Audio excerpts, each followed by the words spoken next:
ప్రస్తుతం మనతో పాటు ప్రణవానంద ప్రభుజీ ఉన్నారు. వారు చెప్పే మాటలు కానీ, అలాగే వారు చేస్తున్నటువంటి బోధనలు కానీ మనందరికీ ఎంతో ఇష్టం. ప్రత్యేకించి సమకాలీన అంశాలపైన ఎప్పుడు వారు ప్రస్తావిస్తూ ఉంటారు. మన వే ఆఫ్ లైఫ్ అనేది ఎలా ఉండాలని ఎప్పుడూ చెబుతూనే ఉంటారు. అయితే ప్రస్తుతం జరుగుతున్న ఇష్యూస్ పైన, అలాగే మనందరికీ చాలా సందేహాలున్నాయి. వీటి గురించి వారిని అడుగుదాం అనుకున్నాం. వారిని ఆహ్వానించాం స్టూడియోకి. ప్రస్తుతం మనతో పాటు ఉన్నారు. వారితో మాట్లాడి మరిన్ని విషయాలు తెలుసుకుందాం. ప్రభుజీ హరే కృష్ణ. హరే కృష్ణ. బ్రహ్మ ముహూర్తం చాలా ముఖ్యమైనది, విలువైనది. అయితే చాలా మందికి దాని వాల్యూ తెలియట్లేదు అనేది ఇప్పుడు వస్తున్నటువంటి మాట. ఇక్కడ అసలు బ్రహ్మ ముహూర్తం అంటే సరిగ్గా సమయం ఏంటి అని అడుగుతూ ఉంటారు కొంతమంది. 2:30 అంటారు, కొంతమంది 3:30 అంటారు. ఈ కన్ఫ్యూజన్ ఒకటి. అసలు బ్రహ్మ ముహూర్తం విశిష్టత ఏంటండి? అప్పుడు అసలు ఏం పనులు చేయాలి, ఏవి చేయకూడదు వివరించండి.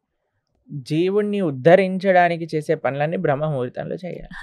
హ్మ్. ఇప్పుడు చూడండి, మనకి సమయం కూడా గుణములతో ప్రభావితమై ఉంటుంది. హ్మ్. ప్రొద్దున పూట సత్వగుణ ప్రధానం అని చెప్తారు బ్రహ్మ ముహూర్త కాలం. బ్రహ్మ ముహూర్తం అంటే ఏం లేదండి, 4-4:30 సమయాన్ని బ్రహ్మ ముహూర్తంగా 4 లెక్కించుకోవచ్చు. నుంచి 4:30 అండి. 4 గంటలు అనుకోండి మీరు. సుమారుగా. 4 o'clockకి లేవటం అనేది ఒక హ్యాబిట్గా పెట్టుకున్నాం అనుకోండి. ఇంకా మనకి సూర్యోదయం ఎప్పుడు, సూర్యాస్తమయం ఎప్పుడు క్యాలెండర్లో చూస్తే దానికి ఎగ్జాక్ట్గా 2 గడియలు ముందు లేస్తాను. అవన్నీ అవసరం లేదు. రోజు 4 o'clockకి లేసారనుకోండి, ఇంకా జీవితంలో దానికంటే మంచి అలవాటు ఇంకోటి లేనే ఉండదు. 4-4:30 ఇది చాలా మంచి అలవాటు అండి. మేము ఇప్పుడు సుమారుగా 2012 నుంచి ప్రతిరోజు 3:30-4 గంటలకు లేస్తున్నాం.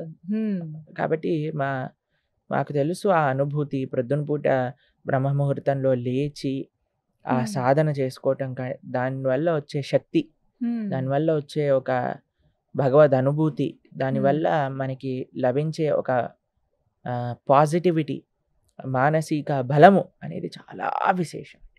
మనం వినే ఉంటారు మీరు చిన్నప్పటి నుంచి, early to bed early to rice keeps a man healthy wealthy and wise అంటారు. 3 విషయాలు. ఎవరికి హెల్దీగా ఉండాలి అని ఉండదండి, ఎవరికి వెల్దీగా ఉండాలని ఉండదండి, ఎవరికి వైజ్గా ఉండాలని ఉండదండి. కాబట్టి ప్రొద్దున పూట లేవాలి. అంతేగాని మనం రాత్రంతా సీరియల్లు, సినిమాలు, వాట్సాప్లు చూసుకుంటూ ఉన్నాం అనుకోండి, ప్రొద్దున పూట లేవలేదనుకోండి, సూర్యుడు ప్రత్యక్ష దైవము అని అంటారు. భగవంతుడి యొక్క నేత్రములలో సూర్యుడు, చంద్రుడు ఉంటాడు.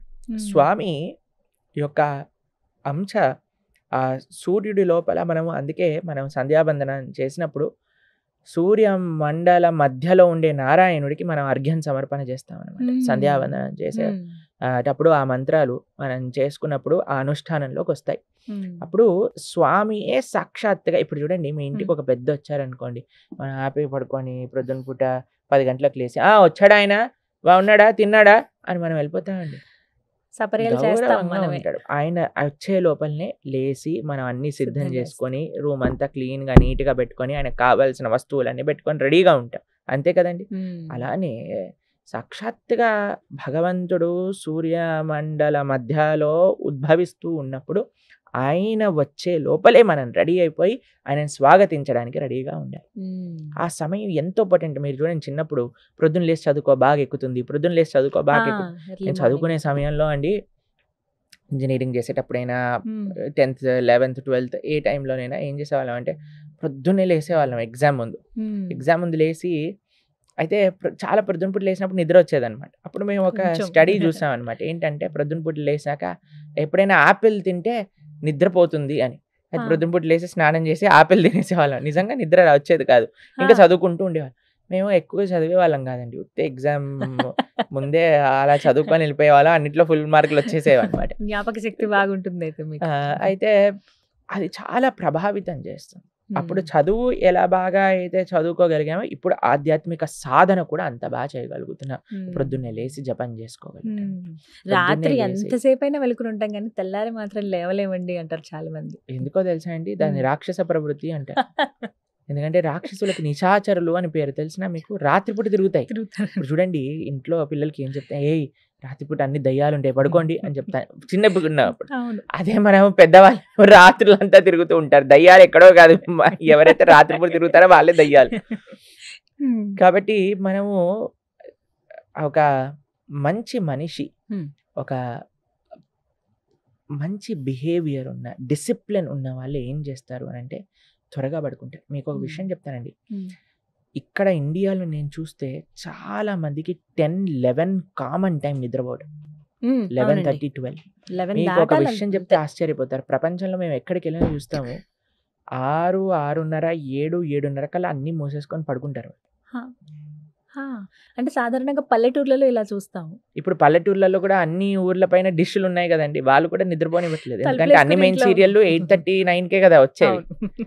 కాబట్టి కరెక్ట్. పల్లెటూర్లలో ఎలా పడుకుంటున్నారు చెప్పండి? పల్లెటూర్లలో లేదు, సిటీలో లేదు, అన్న ఒకటే అయిపోయాయి ఇప్పుడు. ఎక్కడ నిజమండి అదైతే. సినిమా ఇంకా ఫోన్, టీవీ, ఫోన్ ఎక్కడైతే ఉంటుందో ఎక్కడైనా ఖరాబ్ చేసేస్తుంది. కానీ మేము పాశ్చాత్య దేశంలో చూసాం, ఆస్ట్రేలియా వెళ్ళినప్పుడు మేము చూసాం, అందరూ 7:30 అయిపోయింది అంటే అసలు ఏదైనా కర్ఫ్యూ ఉందా అని అనిపిస్తుంది అనమాట. అలా ఆ. ఉండిపోతుంది. అందరూ పడుకుంటారు, లైట్లన్నీ ఆఫ్ అయిపోతాయి. హ్మ్. ప్రొద్దున పుట్ట అందరూ లేచి ఎంత మంది మేము సంధ్యావందనం చేసుకోవడానికి వెళ్తూ ఉండేవాళ్ళం అనమాట నదీ తీరానికి. హ్మ్. అప్పుడు అందరు కూడా జాగింగ్ చేస్తూ ఎంత మంది, ఎవ్రీబడి ఈజ్ సెల్ఫ్ కాన్షియస్. నేను ఆరోగ్యంగా ఉండాలి, హ్మ్. నేను బాగుండాలి, త్వరగా పడుకోవాలి, త్వరగా లేవాలి, ఎక్సర్సైజ్ చేయాలి. హ్మ్. మన వాళ్ళకి ఎప్పుడు చూసినా ఎంత లేట్ నైట్ అయినా ఏం పర్వాలేదు, కానీ అందుకే చూడండి మన వాళ్ళకి డిసిప్లిన్ మెల్లమెల్లగా పోతుంది. ఎందుకంటే మనం పాశ్చాత్య అలవాట్లు అని అనుకొని మనం ఇలా తయారైపోయాం. వాళ్ళు మాత్రం ఉద్ధరింపబడుతున్నారు. వాళ్ళు యోగా హ్మ్. మెయిన్, అమెరికాలో యోగా అన్నిటికంటే మెయిన్ ఏంటి అంటే యోగా, మెడిటేషన్, కీర్తన్. హా. లండన్లో మీరు చూడండి, మీరు రాధికా దాస్ అనే ఒక డివోటీ ఉన్నారు. ఆయన పెద్ద పెద్ద చర్చిలలో మొత్తం చర్చ్ నిండా అందరూ వేలాది మందిలో కూర్చొని అందరూ కీర్తన్ మెడిటేషన్, కీర్తన్ యోగా, కీర్తన్ చేస్తూ ఉంటారు. హ్మ్. కీర్తన్, మెడిటేషన్, యోగా యోగా. ఈ 3 ప్రపంచ వ్యాప్తం అయిపోయాయి. హ్మ్. అందరూ భారతదేశానికి ఈ 3 నేర్చుకోవడానికి వస్తున్నారు. మనవారు మాత్రం రాత్రిపూట ఓటీటీలో ఆ వెబ్ సిరీస్ చూసుకుంటూ టైం గడిపేస్తారు. హ్మ్. ఇంత ఏమైనా కొన్ని టిప్స్ చెప్పండి ప్రభు. ఎర్లీ మార్నింగ్ ఏం లేదు, ఫోన్ తీసి అవతల పడే.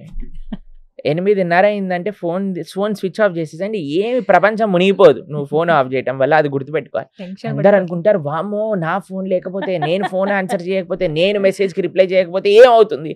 ఏమీ అవ్వదయ్యా, ఏమీ అవ్వదు. మనం కంట్రోల్ కాదు, భగవంతుడు కంట్రోల్ చేస్తున్నాడు ఈ ప్రపంచానికి. ఒక టైం పెట్టుకోండి. వాట్సాప్లో స్టేటస్లో పెట్టండి. ఒక ఆయన చూసి from today I'm not going to use WhatsApp for next 3 months అని పెట్టాడు. మళ్ళీ నెక్స్ట్ డేనే వాట్సాప్ స్టేటస్ పెట్టాడు అనమాట. అలా కాకుండా మీరు ఏం చేయాలంటే ఒక వాట్సాప్ స్టేటస్లో పెట్టండి, మీ డిస్ప్లే పిక్చర్ పెట్టుకోండి. ఏంటి అని అంటే after 8:30 I will be not answering any of the messages and calls. కనీసం ట్రై చేయండి మీరు. మీకు ఒక విషయం చెప్తానండి, నిద్ర రాక చాలా మంది కష్టపడుతున్నారు ఈ రోజులలో. దాంట్లో డాక్టర్ ఏం చెప్తాడు తెలుసా అండి, కనీసం పడుకునే 1.5 గంట ముందు నుంచి స్క్రీన్ చూడకూడదు అంటే. 12 hours.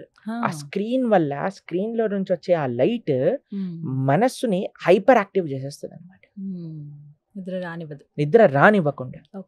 అందుకే అన్నిటికంటే బ్యాడ్ హ్యాబిట్ ఏంటి అంటే రాత్రి పడుకునే మరుక్షణం వరకు ఫోన్ చూసి ప్రొద్దున లేవంగానే ఫోన్ చుట్టు. వెంటనే ఇంతకు ముందు ప్రొద్దున లేవంగానే చేతుని చూసుకొని మనం ప్రార్థన చేసుకుని హరినామ స్మరణ, హరి అష్టకాన్ని చేసుకొని, భగవద్భాగవత ఆచార్యులకు ప్రణామం చేసుకొని, భూదేవికి దండం పెట్టుకొని, ఇప్పుడు ఎవరికి దండం లేదు, ఫోన్కి దండం. అమ్మా ఛార్జింగ్ ఉందా లేదా, అమ్మో ఛార్జింగ్ అయిపోయింది, ఛార్జింగ్ తొందరగా పెట్టండి, ఏ మెసేజ్లు వచ్చాయో ఏమైందో. మొత్తం ప్రపంచాన్ని ఈయన నడిపేస్తున్నట్టుగా. కాబట్టి మా సిన్సియర్ అడ్వైస్, మీకు ఏదైనా కావాలంటే ఒక డిసిప్లిన్ మెయింటైన్ చేయండి. మానవ జీవితంలో డిసిప్లిన్ కాని వచ్చింది అని అంటే దానికంటే యూ విల్ బికమ్ ఎక్స్ట్రాడినరీ. మీరు జీవితంలో ఏది సాధించాలన్నా సాధించగలుగుతారు. కొన్ని డిసిప్లినరీ యాక్షన్స్, యుక్తాహార విహారస్య, కృష్ణుడు అదే చెప్పాడు, discipline in eating, sleeping and defending. అన్నిట్లో మనం చేసే అన్నిట్లో కూడా డిసిప్లిన్ అనేది అవసరం. నిద్రలో చెప్తున్నాను, ఈజీ. ఎంత త్వరగా వీలైతే అంత త్వరగా తినేసేయండి.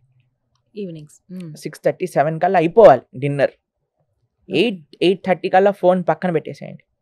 కావాలి అని అంటే ఒక మంచి పుస్తకం తీసుకోండి, పుస్తకం పట్టుకోండి, చదువుకోండి కొద్దిసేపు, మీ పనులు చేసుకోండి, మీ ఫ్యామిలీతో మాట్లాడండి. ఫోన్ ఉన్నంతసేపు చాలాసార్లు ఇప్పుడు చూస్తాను, నలుగురు కూర్చుంటారు, 4 ఫోన్లు పట్టుకొని, పిల్లోడేమో కార్టూన్ చూస్తూ తింటుంటాడు, ఈయనేమో న్యూస్ చూస్తూ తింటుంటాడు, ఆవిడేమో నిన్న సీరియల్ మిస్ అయిపోయిందని సీరియల్ చూస్తూ తింటూ ఉంటుంది, ఇంకొక ఆడేమో అందులో ఏదో వెబ్ సిరీస్ చూసుకుంటూ తింటూ ఉంటారు. ఏంటండి అసలు మనం ఇప్పుడు ఎవరికి టైం ఇస్తున్నాం చెప్పండి? ఇంట్లో ఉన్నట్టే ఉంటున్నాం కానీ ఫోన్ తోటి కాపురం చేస్తున్నట్టే అయిపోయింది. ఫోన్ రూల్ చేస్తుంది అందరినీ, అలా అయిపోయింది. కాబట్టి ఫోన్ దూరం పెట్టేసేయండి, టీవీ ఆఫ్ చేసేయండి. అన్నింటికంటే బెస్ట్ విషయం అంటే టీవీ ఛానల్ వైర్ తీసేసి పీకేసేయాలన్నమాట. మా అమ్మగారు చిన్నప్పుడు ఏం చేసేవాళ్ళంటే ఎగ్జామ్లకి 3 నెలల ముందు టీవీ వైర్ తీసి బయట పడేసేవాళ్ళనంటే ఇంకేం చేస్తాను చెప్పండి వైర్ లేనప్పుడు. కాబట్టి అలా చేయాలి. నిజంగా చెప్పాలంటే టీవీ తీసేయండి, ఫోన్ తగ్గించేసేయండి, జీవితం చాలా ప్రశాంతం అయిపోతుంది.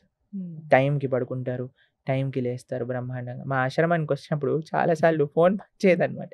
ఇప్పుడు అందరు టెన్షన్ పడిపోతారు, ఏమవుతుంది. తర్వాత ఒక రోజు అయిపోయాక బ్రహ్మాండంగా హాయిగా కీర్తనలో ఉంటారు, ప్రొద్దునపూట కనిపిస్తారా, ఏమైందయ్యా నీ చాలా ఇంపార్టెంట్ అన్న, ఏముంది రోజు నడుస్తున్నాయి అని ప్రశాంతంగా ఉన్నాం మేము అని అంటారని. కాబట్టి అంతా మన బ్రహ్మ ఆలోచన అంతే, అది ఏదో జరిగిపోతుందని. సో బ్రహ్మ ముహూర్తంలో లేవడం అలవాటు చేసుకుంటే లైఫ్ అంతా సెట్ అయిపోతుంది. చాలా మంచిది, చాలా మంచిది. ముఖ్యంగా పిల్లలకి అందరికీ మేము ఇచ్చే ఒక అడ్వైజ్ ఏంటంటే త్వరగా లేవండి, జీవితం చాలా మార్పు. ఒక నెల రోజులు సంకల్పం పెట్టుకోండి, నేను ప్రొద్దునపూట లేచి చూస్తానని. కొద్దిసేపు ఎక్సర్సైజ్ చేయండి, కొద్దిసేపు సాధన చేసుకోండి, కొద్దిసేపు చదువుకోండి, తర్వాత జాగింగ్ చేయండి, వాకింగ్ చేయండి, ఏదైనా చెయ్యండి, పడుకోకండి. అది ముఖ్యం. రైట్, చాలా చక్కగా వివరించారు ప్రభుజీ. హరే కృష్ణ.